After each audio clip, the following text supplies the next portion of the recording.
आजादी से पहले का भारत। महाराष्ट्र के सांगली जिले का पेठ इस्लामपुर गांव। 1 नवंबर 1944 की तारीख को एक बच्चे का जन्म हुआ। घर वालों ने नाम रखा मुरलीकांत। आगे दुनिया उसे मुरलीकांत पेटकर के नाम से पहचानने वाली थी। बचपन से ही मुरली का झुकाव खेल कूद की तरफ था। दूसरे बच्चों की तरह हर समय मैदान में पाए जाते। हर फिल्म के स्क्रीन प्ले स्ट्रक्चर में इंसाइटिंग इंसिडेंट नाम का पॉइंट आता है। उस पॉइंट से किरदार की जर्नी शुरू होती है, या कहें तो हमेशा के लिए बदलने वाली होती है। मुरली जब 12 साल के हुए तब ये पॉइंट उनके इंतजार में था। उन्हें गांव के मुखिया के बच्चे के साथ कुश्ती करनी थी। मुखिया का बच्चा प्यार से बड़ा हुआ। जमीन हल्की सी खुरदरी लगे तो घर वाले जमीन को पीटने लगे। मुखिया के बच्चे को वास्तविक जीवन से दूर रखा गया था। फिर वही हुआ जिसका डर था। मुरली ने कुश्ती में उस बच्चे को हरा दिया। मुरली खुश थे, इंतजार में थे कि पूरा गांव वह हर्षोल्लास से कंधे पर उठा लेगा। ऐसा कुछ भी नहीं होने वाला था। मुरली और उनके परिवार को डराया गया। जान से मारने की धमकी मिलने लगी। मुरली ने उस कुश्ती से 12 रुपये जीते। उन रुपयों को मुट्ठी में भींचा और घर से भागकर एक मालगाड़ी में चले गए। आगे ये बच्चा आर्मी में गया, देश के लिए जंग पर गया, बॉक्सिंग की, पैरालंपिक गोल्ड मेडलिस्ट बना। घर से भागने के बाद मुरलीकांत ने इंडियन आर्मी ज्वाइन कर ली। बचपन से खेल में रुचि थी। अब उस जुनून को एक कदम ऊपर ले जाने का वक्त था। आर्मी के दौरान उन्होंने बॉक्सिंग करनी शुरू कर दी। इस हुनर की धार चेक करने का मौका मिला साल 1964 में। टोक्यो में इंटरनेशनल सर्विसेज स्पोर्ट्स मीट हुई। मुरली ने वहां मेडल अपने नाम किया। अपना नाम रोशन करने के बाद सिकंदराबाद के अपने बेस पर लौटे। उनके सीनियर्स के दूसरे ही प्लान थे। इनाम के तौर पर मुरलीकांत को कुछ दिनों के लिए जम्मू और कश्मीर भेजा गया।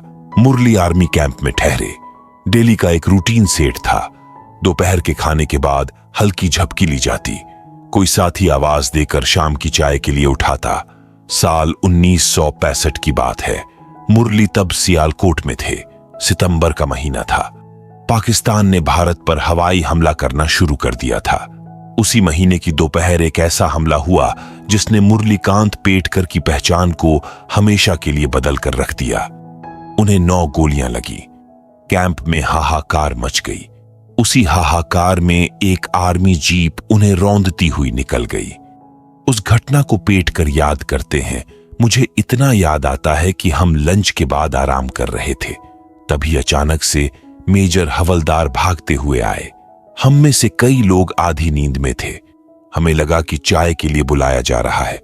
मुरलीकांत को फौरन नेवी हॉस्पिटल में भर्ती किया गया। हमले की वजह से उनके कमर के निचले हिस्से ने काम करना बंद कर दिया। सुनने को मिलता है कि एक दिन वो अपने हॉस्पिटल बेड से गिर गए थे। उस चोट के चलते उनकी याददाश्त लौट आई। ये कैसे मुमकिन हुआ, इसका जवाब किसी के पास नहीं हुआ। लोग मान चुके थे कि मुरलीकांत अब सामान्य जीवन नहीं जी सकेंगे। हालांकि वो किसी पर बोझ नहीं बनना चाहते थे। अपनी रिकवरी पर काम करना शुरू किया। उनके जज्बे से प्रेरित होकर डॉक्टर्स ने भी उनकी पूरी मदद की। उन्हें स्विमिंग सिखाई गई। मुरलीकांत ने पसीना बहाया और 2 साल के अंदर वो बेहतर हो गए थे। हॉस्पिटल से डिस्चार्ज होने के बाद मुरलीकांत ने खेल की ओर फिर से बाहें खोल दी। साल 1967 में वो shot put, javelin throw, discus throw, weightlifting, table tennis और तीरंदाजी जैसे खेलों में महाराष्ट्र स्टेट चैंपियन बने। साल 1969 में वो आर्मी से रिटायर हो चुके थे। 70s के शुरुआती सालों में टाटा ग्रुप ने उन फौजियों की मदद करने का फैसला किया जो जंग की वजह से विकलांग हो गए। मुरली स्वाभिमानी आदमी थे। वो नहीं चाहते थे कि कोई उनकी शारीरिक स्थिति देखकर उन्हें दया का पात्र समझे। इसलिए जब टाटा वाले उनके पास पहुंचे और मदद का हाथ बढ़ाया तो उन्होंने साफ मना कर दिया। उनका कहना था कि अगर सच में मदद करनी है तो काम दीजिए। उनका जवाब सुनकर वो लोग खुश थे। बढ़ाया हुआ हाथ मिलाया और टेल्को में नौकरी दी। मुरलीकांत ने वहां 30 साल तक काम किया। पूर्व भारतीय क्रिकेटर विजय मर्चेंट एक एनजीओ चलाते थे। उसके जरिए वो विकलांग लोगों की जिंदगी बेहतर बनाने की कोशिश करते थे। मुरलीकांत की कहानी विजय तक पहुंची। साल 1972 में जर्मनी में समर पैरालंपिक खेलों का आयोजन होना था। विजय की संस्था ने मुरली की ट्रेनिंग से लेकर उनके टिकट तक का पूरा खर्चा उठाया। मुरली स्विमिंग कैटेगरी में कंपीट करने वाले थे। उससे 2 साल पहले उन्होंने स्कॉटलैंड में आयोजित कॉमनवेल्थ पैराप्लेगिक खेलों में भी हिस्सा लिया था। वहां 50 मीटर फ्रीस्टाइल स्विमिंग में गोल्ड मेडल जीता। जेवेलिन थ्रो में सिल्वर और शॉटपुट में कांस्य पदक अपने नाम किया। साल 1972 के पैरालंपिक खेल में उन्होंने स्विमिंग में वर्ल्ड रिकॉर्ड बनाया, लेकिन यह शाम उनके वर्ल्ड रिकॉर्ड से याद नहीं रखे जाने वाली थी।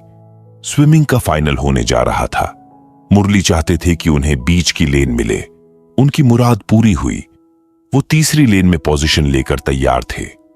उस शाम पानी में ऐसा तूफान उठाया कि भारत को उसका पहला पैरालंपिक गोल्ड मेडल दिलवा दिया। 37.33 सेकंड के रिकॉर्ड के साथ वो विजयी हुए थे। शहर में मौजूद भारतीयों को जब मुरली के इस कारनामे का पता चला तो वो खुशी से झूम उठे। गिफ्ट का ढेर लगा दिया, पैसे दिए, यहां तक कि लेटेस्ट व्हील चेयर खरीदकर गिफ्ट कर डाली। मुरलीकांत कहते हैं कि उन्होंने कभी भी इस तरह के रिएक्शन की उम्मीद नहीं की थी। मुरलीकांत पेटकर ने दुनिया भर में भारत का नाम रोशन किया, लेकिन लंबे वक्त तक उनके दिल में एक मलाल रहा। जो प्यार और सम्मान पूरी दुनिया लुटा रही थी, उसके लिए अपने देश में ही तरसना पड़ रहा था। अर्जुन अवार्ड खेल की कैटेगरी में दिया जाने वाला दूसरा सर्वोच्च पुरस्कार है।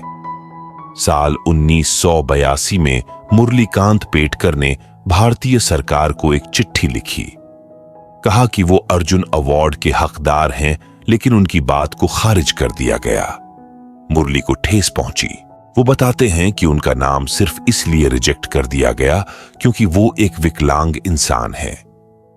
इस बेरुखी के बाद उन्होंने अपने सारे मेडल, सर्टिफिकेट जमा किए, उनका गट्ठर बनाया और एक कोने में धर दिया। खुद से वादा किया कि अब किसी भी सम्मान के लिए एप्लीकेशन नहीं भेजेंगे। मुरलीकांत हमेशा से जिस सम्मान के हकदार थे, वो उनके पास 2018 में पहुंचा। 25 जनवरी 2018 को उन्हें एक फोन आया। दूसरी ओर से सूचित किया गया कि आपको इस साल पद्मश्री से सम्मानित किया जाएगा।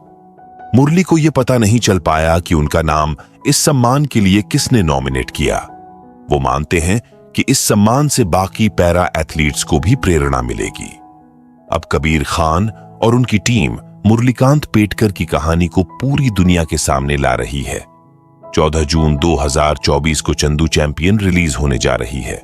हम आशा करते हैं कि आपको आज की कहानी पसंद आई होगी।